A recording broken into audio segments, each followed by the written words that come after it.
You're listening to The Local Maximum, episode 282. Time to expand your perspective. Welcome to The Local Maximum. Now, here's your host, Max Sklar.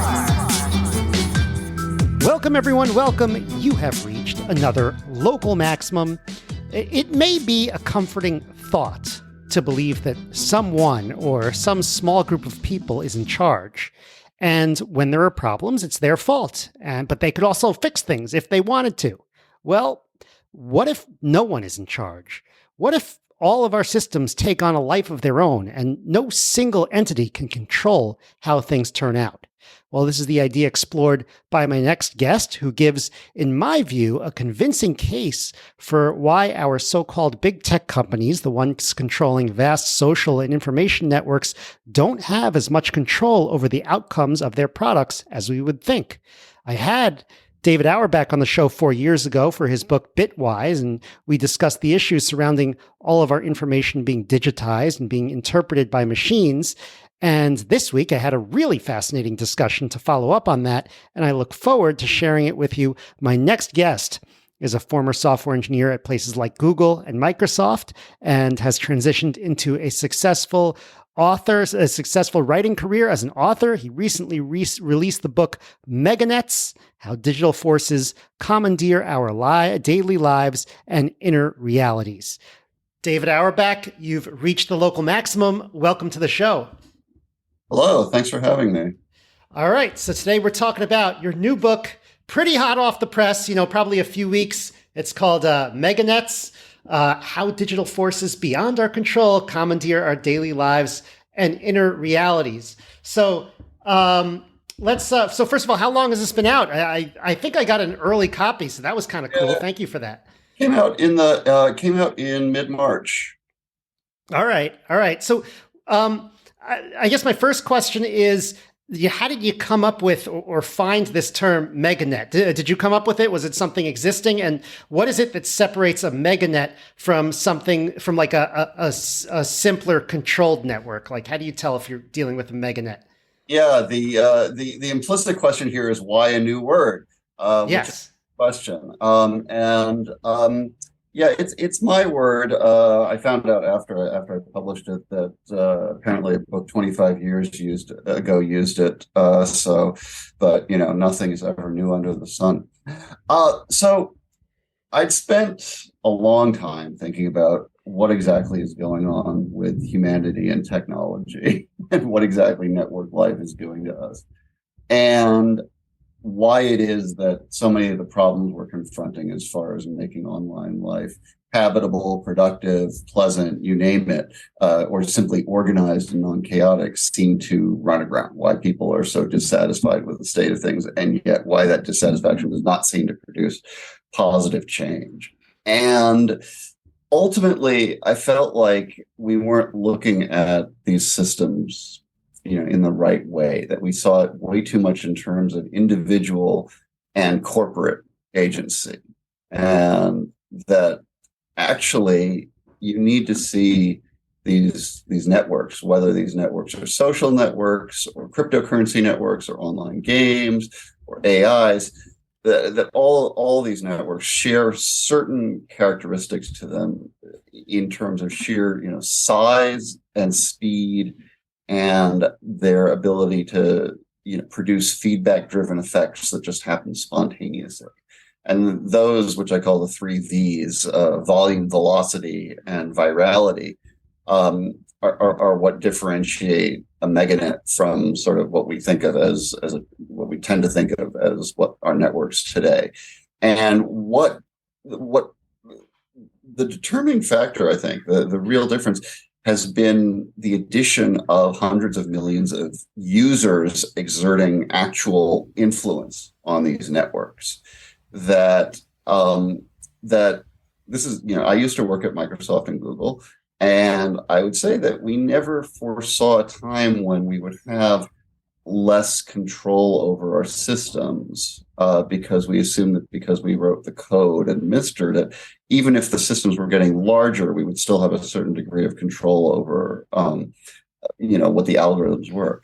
But that's changed. What happens now is that whether in AI, whether it's human-produced training data being dumped into it that's certainly not authored by programmers, or whether in the case of social networks, recommendation engines, you name it, those algorithms are constantly being shifted and influenced by people who are interacting with them. And that does give every user a little bit of control, not decisive control, but in some that does take away the control from the people who build, program, and administer these networks. And it's that interaction of the human and the computational component at a speed and size faster than we can keep up from. We can't, moderate it or get out ahead of it because there's just too much going on. It's happening too quickly. That's the defining factor of a meganet, and it's why I feel that our existing terminology isn't good enough to capture it, because we're looking at these pieces in isolation. We treat it as, there's the tech company, or there's the hardware network, or there's the algorithms, or there's the user base. But in actuality, it's the interaction of these pieces that's producing unprecedented phenomena that I think we're having a difficult time getting a hold of. Right. And one of the senses that I got from your book is that, it goes beyond just the individual users having, having an effect where it's uncertain. Like, it's not something as simple as, people like cat videos, so then we get cat videos. Like that you could wrap your head around.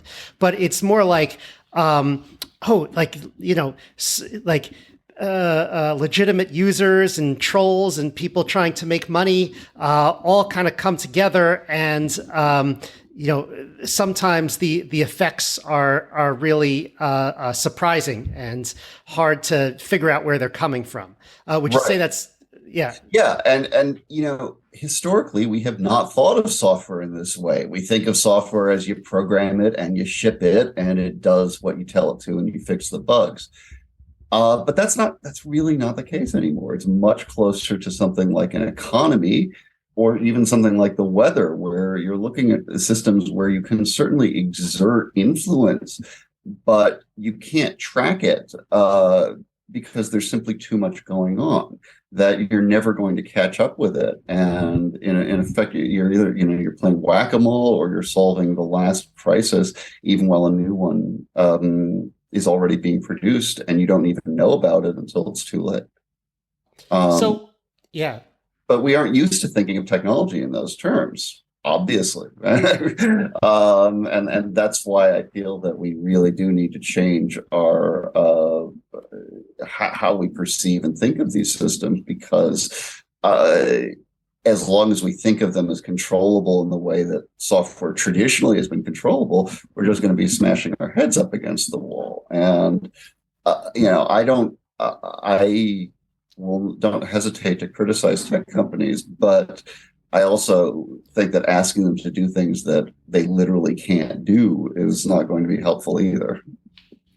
Yeah, and this is it's not a question I write down, just coming off the top of my head. Like, I think this is something that the people on the front lines, like, the product managers, the engineers, and the users themselves sometimes understand more than the leadership at a company, when it's like, no, this thing, like, the users are doing with this thing something you never intended.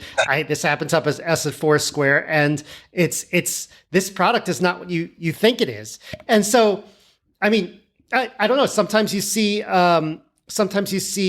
leadership being like, well, we want it to be this way, so we've got to kind of ban this behavior and that behavior. But then there's also kind of the strategy of, well, kind of let the users do what they want, and then, well, sometimes you go down a deep dark place in that, but sometimes you get beautiful results where people kind of self-organize and sort of figure out how to solve their problems that you weren't even trying to solve.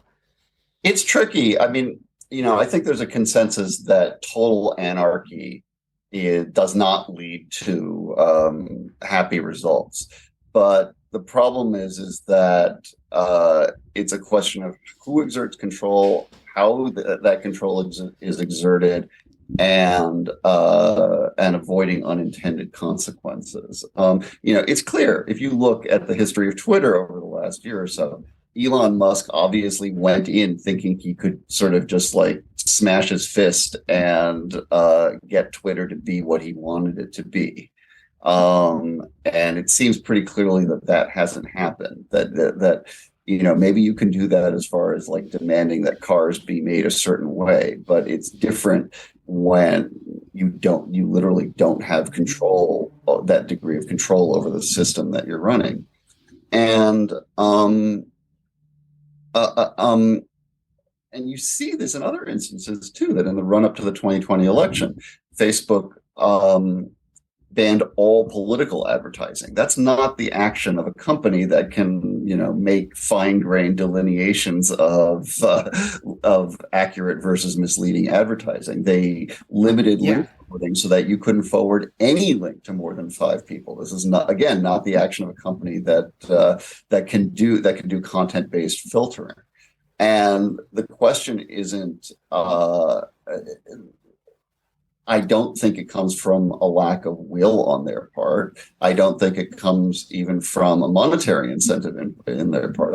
I think it literally comes from incapacity, that they are managing their systems to the degree that they can generate effective results. And it doesn't stop them from them and other companies from doing these sorts of like more individualized crackdowns, but I don't think anybody thinks that they make a huge amount of difference. Again, it's a game of whack-a-mole. Right. And so you said, it's interesting, you said like the total anarchy doesn't lead to good results, but then there's also the other end of the spectrum, which is like, sort of a total dictatorship where you somehow think you're going to have complete control. And not only does it not lead to good results, it sounds like it's just impossible. It's funny. I've had some people act as though they think that removing what they deem as problematic content from the internet is just a matter of will. And I just don't see how you can get to that.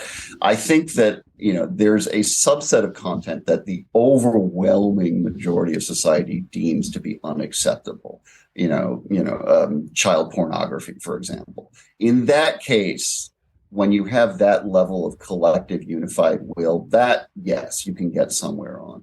But that's a distinct minority of content. And, thank God for that. But when it comes to something like misinformation, or even what one might deem toxicity, you're in much more of a gray area. Absolutely. Most people are not pedophiles, but I think everybody is a little bit toxic sometimes, and everybody disagrees. Good luck figuring out what truth is in today's age. So the thought that you could administer that in any sort of top-down way, in a way that wouldn't cause some significant segment of the population to be very unhappy with it it feels like a non-starter to me. That once you get into the content realm, you're playing with fire, and you have both the problems of adjudication and simply the problem of actually implementing it. So even if you could actually identify sort of a criteria for, like verbal content saying, okay, look, we don't want people to express such and such a bigoted sentiment online. Language is too rich and flexible to do a good job. And, you see this on Facebook where I think everybody has friends saying like, oh, I just got banned and I don't even know why for like 2 weeks for being toxic or something. Whereas there are other people where you can see that are posting incredibly vile stuff who seem to get a completely free pass. And it's because you need human moderation to do it. Human moderation isn't that perfect. It is imperfect to begin with, and they are using machine pre-filtering, which is that much more imperfect as well. Yeah, it almost seems like, and again, off the top of my head, like if you come up with these vague terms like toxic, oh, you're going to get banned if you're toxic. Then if I have like an enemy out there who I want to get banned, I have an incentive to tell the benevolent rulers like, hey, Right. this is toxic activity right over there. So to get my person banned. So you kind of expand what's toxic. That gets to, I think, the issue of virality, which is that these systems are feedback driven. You're never stepping into the same data stream twice. Even what humans aren't so consistent to begin with, but even the algorithms, if you have a dream of an algorithm that's identifying bad content or any type of content, true, false content, whatever, misinformational content, that algorithm is going to be tweaked and massaged as well in terms of how people interact with it. So, you're in this constant state of flux, and expecting anything to hold up to real scrutiny, it's just not going to happen. And I think we're seeing this in a more visible way with AI, where AI suddenly generates non-existent court cases, and people are like, "Why the heck did it?" And it's like, well, because it literally has no conception of what's true and what's false. It's just generating text probabilistically. And well, that's the state of the art AI. And indeed, the filters that are filtering content through AI or whatever aren't doing much better than that.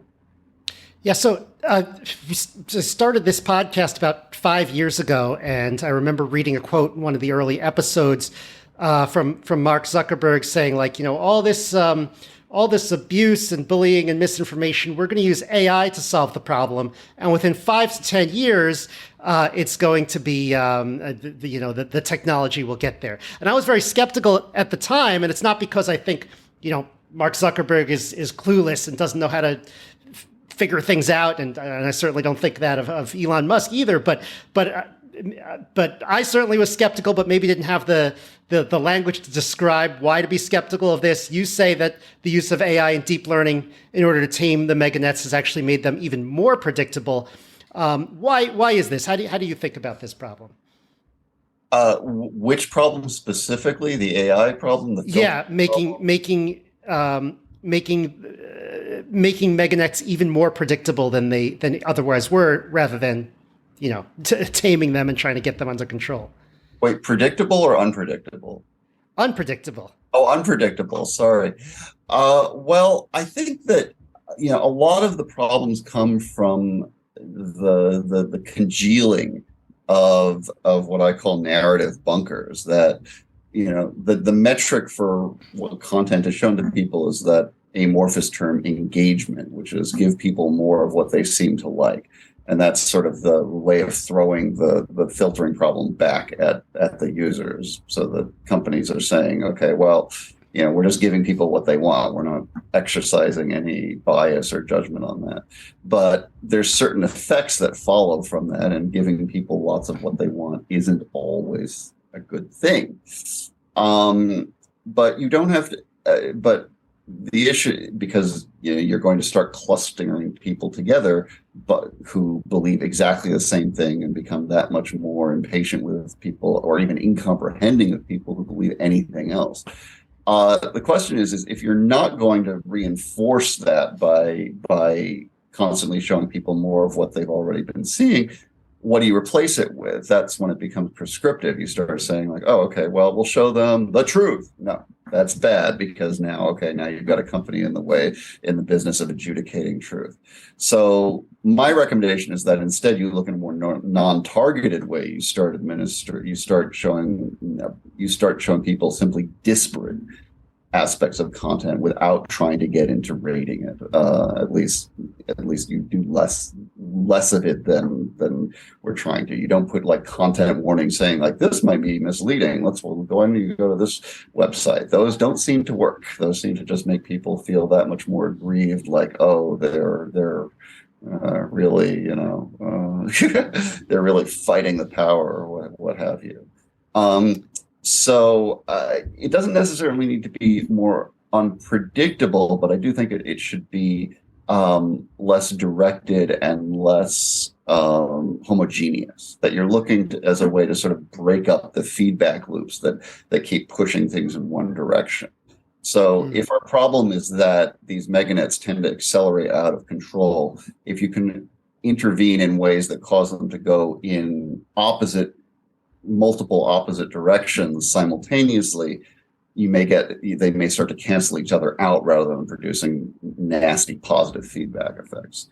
Now, you're going to need to do some experimentation to see exactly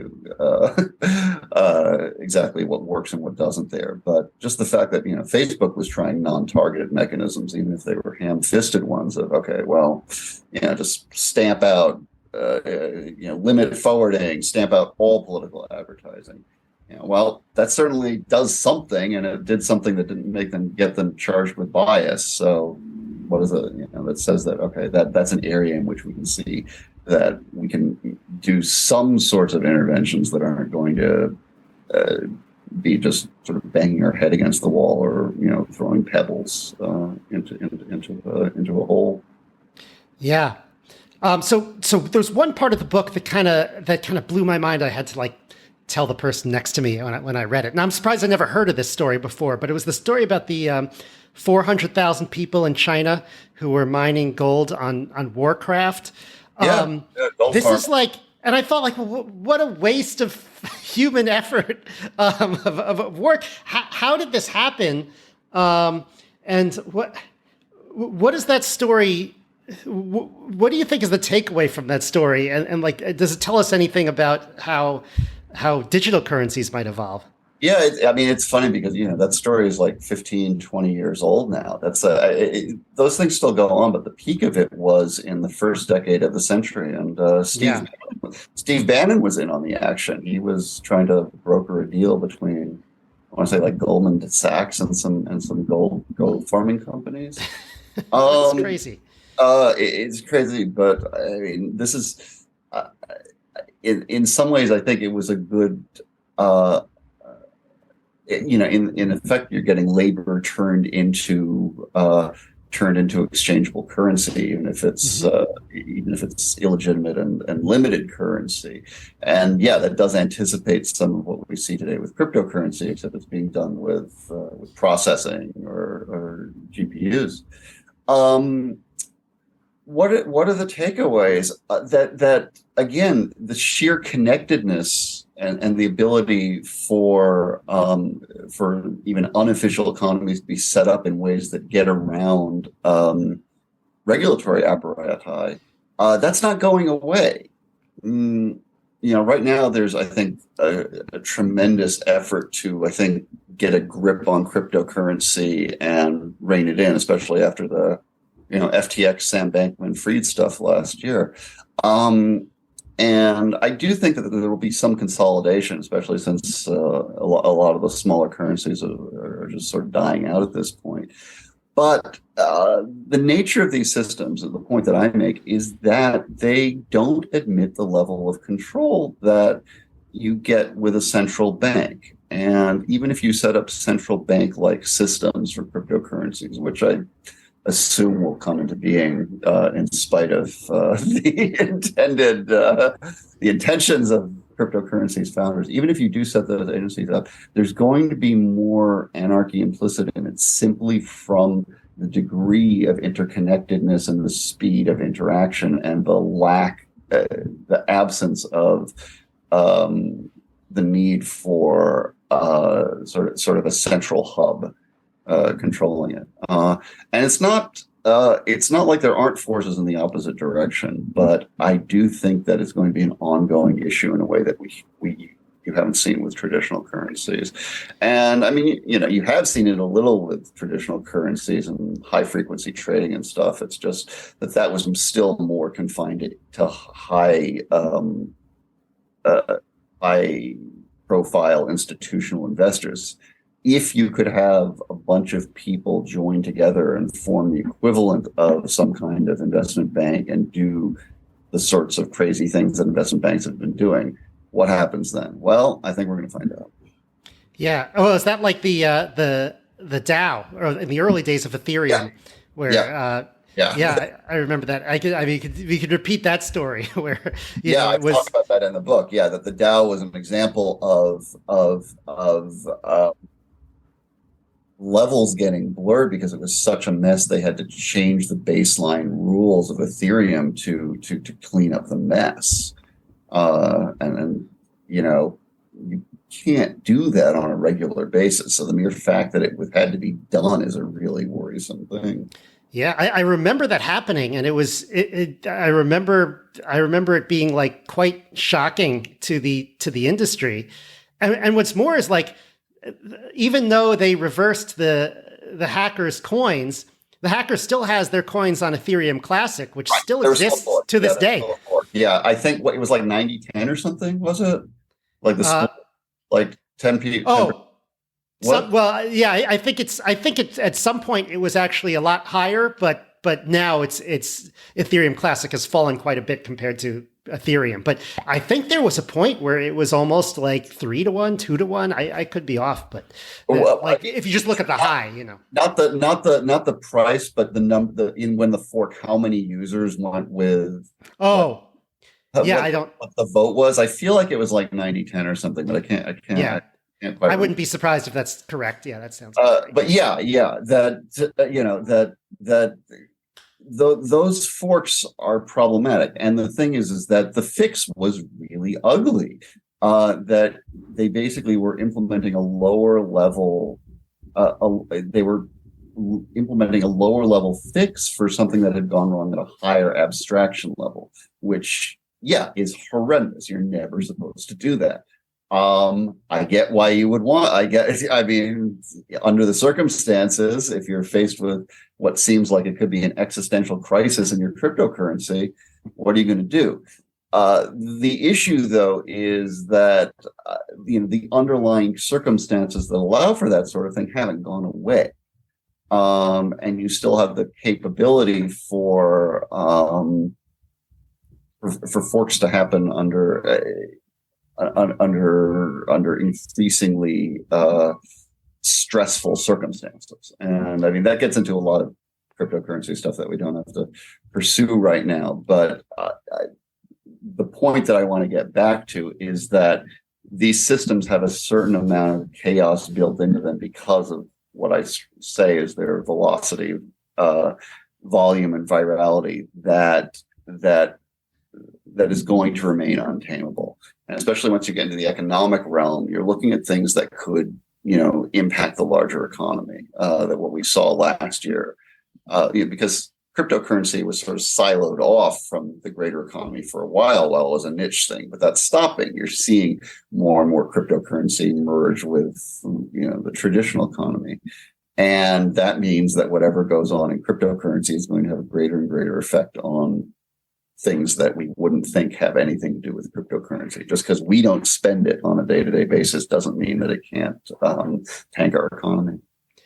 Yeah. So, a couple of things to say about that. I mean, so sometimes I wonder, what would have happened? Where would Ethereum be today if they just said, well, sorry, it's all Ethereum Classic. We're just not going to, we're just not going to undo that. I don't know. I don't know if I could predict it. I don't know if I would advocate that that's what they should have done. It's kind of an interesting what if of history. Well, if given that, a large majority of their users did not want that, presumably they could have instituted a fork anyway. If you can get enough users on your side, you can force it. So there is that aspect of majority rule. So it would have it was almost unstoppable then. But, if you think of a case where it's more 50-50, that's when you can get a lot. A fork is dependent.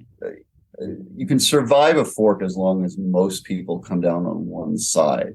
And the very early Bitcoin failures, it was almost unanimous. It was like, oh, there's a bug in the code. We've got to fork it in this way. Everybody do this. And at that time, the community was small enough that it was like, okay, great. We'll just follow the leaders on this.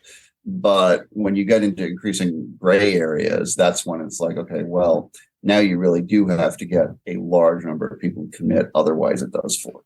That's analogous to what you said before about social networks, where it's like there are certain things that virtually everyone agrees is, objectively horrendous, and then that stuff we're not so worried about. Right. And so if you get into a scenario where there's some split down the line that greatly favors like half of a cryptocurrency's users and greatly disfavors another half, you're going to have some sort of like uniform mechanism. And I suspect that as you get a buildup of like institutionally administered cryptocurrencies, there probably will be those, but it's dicey. That's the thing, is that you're playing with fire. Even no matter how many institutional controls you try to build into it, you're still going to run the risk that you still don't control it to the degree that, say, a central bank controls a country's currency. Yeah, it's and so I want to kind of dive into the idea that these meganets kind of spill over into the general economy or cryptocurrencies as one example. I'm sort of remembering, before there was 2021 in crypto, there was 2017, and that was another high. And around that time, we were holding, brainstorms about, okay, we have this game where you win virtual coins. Everyone's telling us you got to turn this into you got to have an ICO, and you got to turn this into a cryptocurrency. And we're looking at it and we're like, look, if we give people real money for playing this game, cheating, which is already a problem, is going to become an industry. And it's like, well, that's really scary. And so I'm kind of glad we didn't do that. But I guess the question that I have down here, maybe you comment on that as well, is what does it mean for meganets to connect and consolidate? And why do they do this? Does this mean that we're destined to kind of live under some kind of government monopoly of our online services, or are we going in a different direction? Well, the issue is that you get gains in efficiency and functionality when you merge things together. This is why, even though people aren't happy with Facebook, it's very hard to split off because of network effects. Likewise, that same inertia tends to drive networks to coalesce, and once they coalesce, it's hard to take them apart. Facebook has become, sort of a clearinghouse for lots and lots of data about people that aren't even signed up with them. The government, you can draw hard lines. Like health information is still somewhat siloed off because of protections around that. You have to do it very consciously, though. And in India, for example, every user has a single identifying number called Aadhaar. And the number itself, the government doesn't track much besides it being some sort of like biometric identification. But non-governmental corporations and parties are piggybacking data associated with that number. So what you get is an increasingly large virtual network, so that you are building up a profile. Even if the government only holds a small piece of it, they are still acting as the unifying glue. And I think that that's probably what you're going to see. Does the government control it? Well, whenever something goes wrong with Aadhaar, the Indian government is fond of pointing out that no, that was a private company that did that. And for the most part, I think that's true. But that doesn't change the problem that since everything is hooked together, it feeds back into both the public and private aspects of it. So authoritarianism isn't quite the issue per se, so much as the ripple effects that you're going to get from all these systems being tied together, and that something going wrong locally can now spread through it.